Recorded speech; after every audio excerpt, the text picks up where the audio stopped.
1, 2, 3, audio test. Hi, this is CBRadioMagazine.com, and the other day I was at a garage sale, looked in a box, saw the back end of a radio with a white case, and I thought, oh, it must be an old VHF marine radio. Almost didn't bother to pick it up, but I did, and luckily I did because it's a cool old SBE Keycom 1000. This is a AM 40 channel CB radio. These were made in the late 70s. I have not seen one in years. They were 77, 78, shortly after the 23 channel provision was changed to 40 channels. So this is a 40 channel radio. The interesting thing about it is it does not have a channel changing knob. Has a pad, and on this pad you could do scanning, you could do memory channels, you could do memory channel scanning, you could do a priority or an alternate channel functionality on it. So it was pretty unique, pretty smart for back in the 70s. A couple other radios over the years have had some scanning stuff in them. There was a realistic radio that I remember I did a review on. It was a 480, something like that, but that one did have the scanning in it.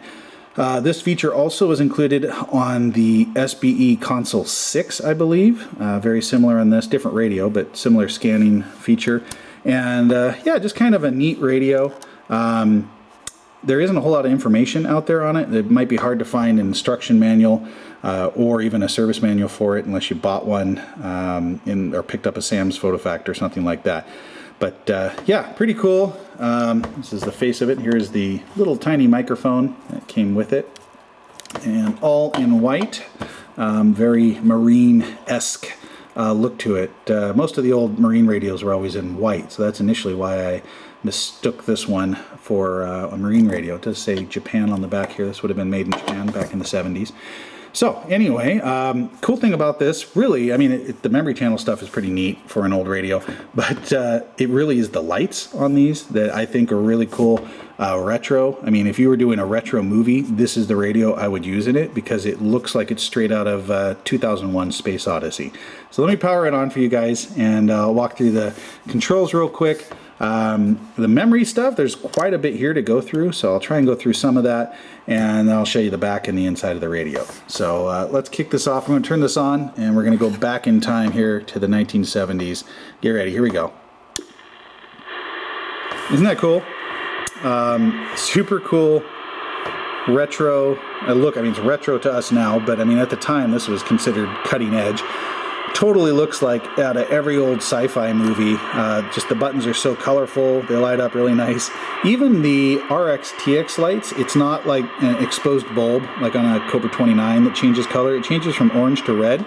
I'll key it for you, and you can see, but it's like a flat color, so it just, the light behind just barely comes through to make it this very flat looking, it's very old school sci-fi looking look to it. So very cool. As you can see, the digital display here, and it takes us through all 40 channels. And I'll just walk through the controls here. Just a second to get the camera reorganized. Okay, I'm at a better angle now. I can walk through the controls. Volume control on off, as you saw. We have a delta tune control here. Don't see this on radios anymore because it was never really that useful of a feature, but you could adjust frequency slightly to tune somebody in. Squelch control here, which you guys are familiar with. RF gain control here. So if you have a loud neighbor, you could turn that down or leave it all the way up for max receive. Noise blank switch here, turn on the noise blanking feature. It has a CB/hail, which would be your PA function. I did hook up a little speaker and did test that out just now. Lights, and you could do a dim and very, very dim. You guys will barely be able to see it in the video here, but if it was really dark, I guess that would be useful if the other part was too bright. But I would leave the lights on in this case because it's all the cool lights show up on these with the cool pad there. Interesting, it has a adjustable noise limiter, which is something that you really won't see on any other old CB radio.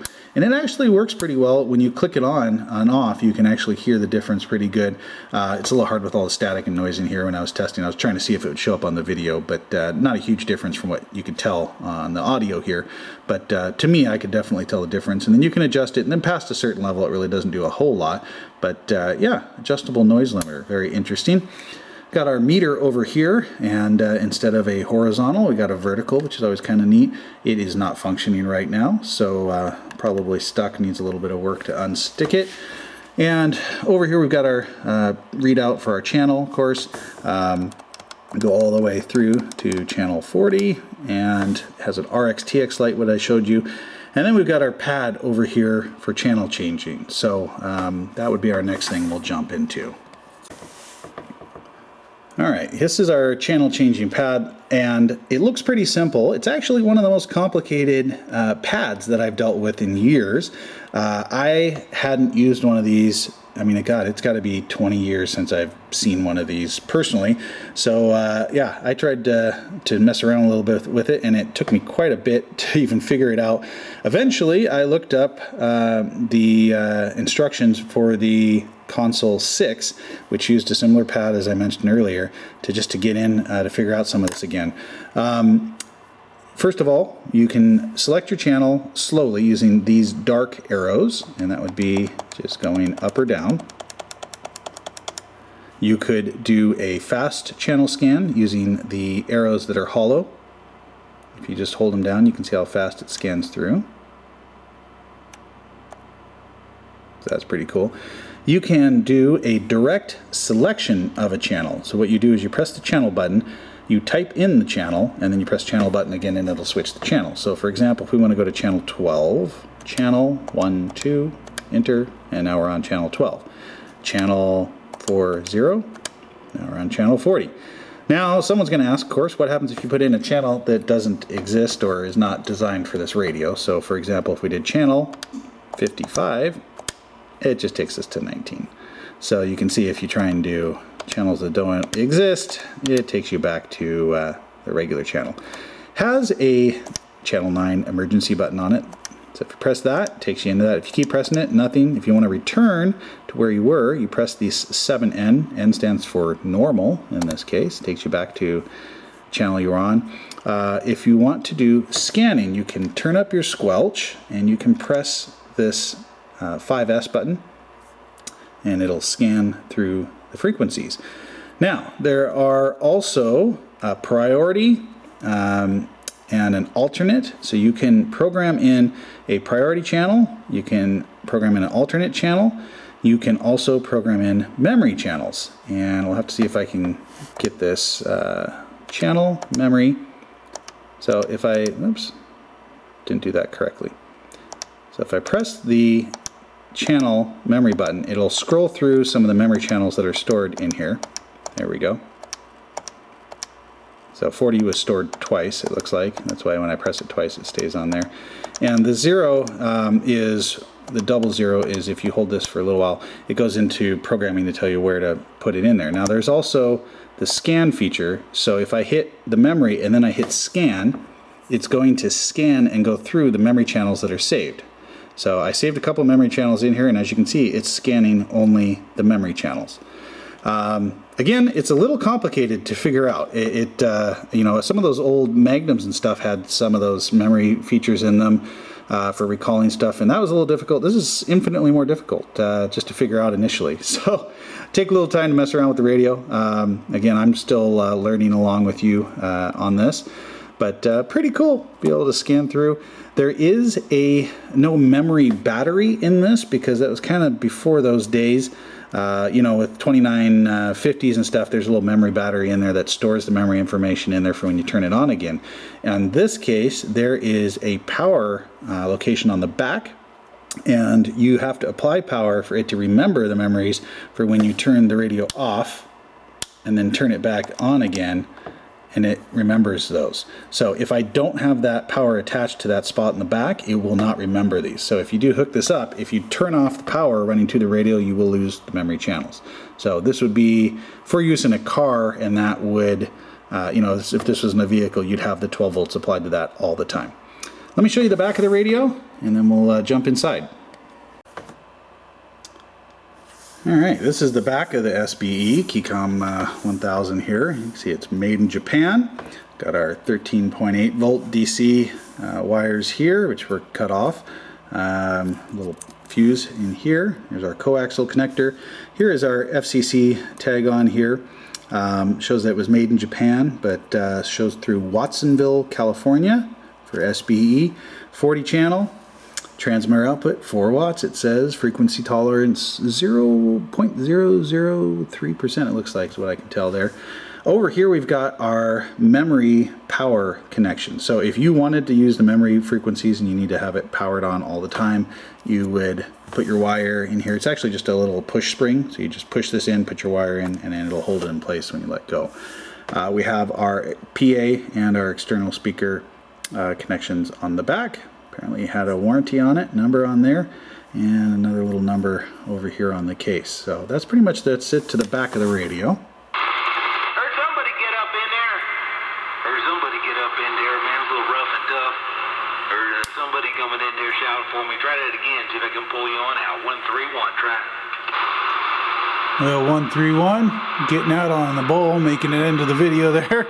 Popped the covers and we were messing around a little bit, and all of a sudden the DX started rolling in, so kind of fun to hear. Make it into the radio, man. I do hear somebody talking on there, but I want to get out of the middle road, have my fun out here. I'm going to sit back and just read the mail a wee bit and see what rolls into this Mojave Desert. Didn't get your numbers there, dude, but it's just Mother Nature, she's skipping all over the place. 131. Gotta back this thing down a wee bit. Ooh-wee, it's a little hot. 131, getting down. Well, it sounded pretty good on the receive through this thing. Nice clear sounding receive, and yeah, let me show you a little bit about this board. Alright, cool to hear some DX on a 40 plus year old radio. Sounded really nice and warm through the speaker.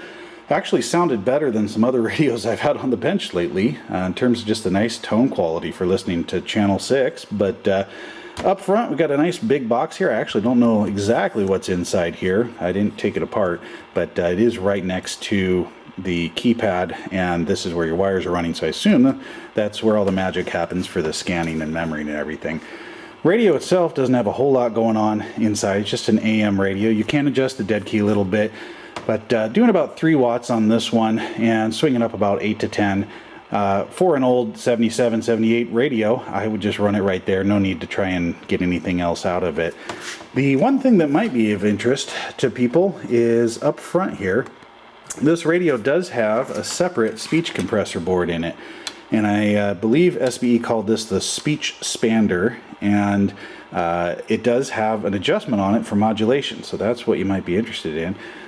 Does a pretty good job of keeping your modulation up and everything, and you can see there's a lot of different parts on this. Mike's Radio Repair actually did his video and talked about this part specifically, and that it's not a bad little speech compressor. So the adjustment point is right up front here, and if you turn it counterclockwise, it turns your modulation down, and if you turn it clockwise, it turns your modulation up. Now, I did look at it on the scope initially when it was set about halfway. Probably was the same setting it's been since it came out of the factory. It was only doing about 65% modulation on the oscilloscope. I did test cranking it up all the way with the stock microphone, and we did just about hit 100%. So sounded, you know, pretty respectable coming out of there. Yeah, I mean, it was not bad for a stock microphone. So anyway, if you do get a hold of one of these, normally I tell you guys don't crank the modulation, be careful, but this one you don't have to be as careful with the stock microphone. If you decide to add a power microphone or something, of course you'll want to have an oscilloscope so you can check it. But anyway, really cool old radio. The look of it is really what impressed me, and actually the receive sound quality on the tone, I wouldn't mind having this just sit on the desk listening to it, because it just sounded really nice. It does have a double conversion receiver in it, but yeah, very cool. SBE Keycom 1000, and hope you guys enjoyed the video. Got more coming. Thanks for watching. CBRadioMagazine.com.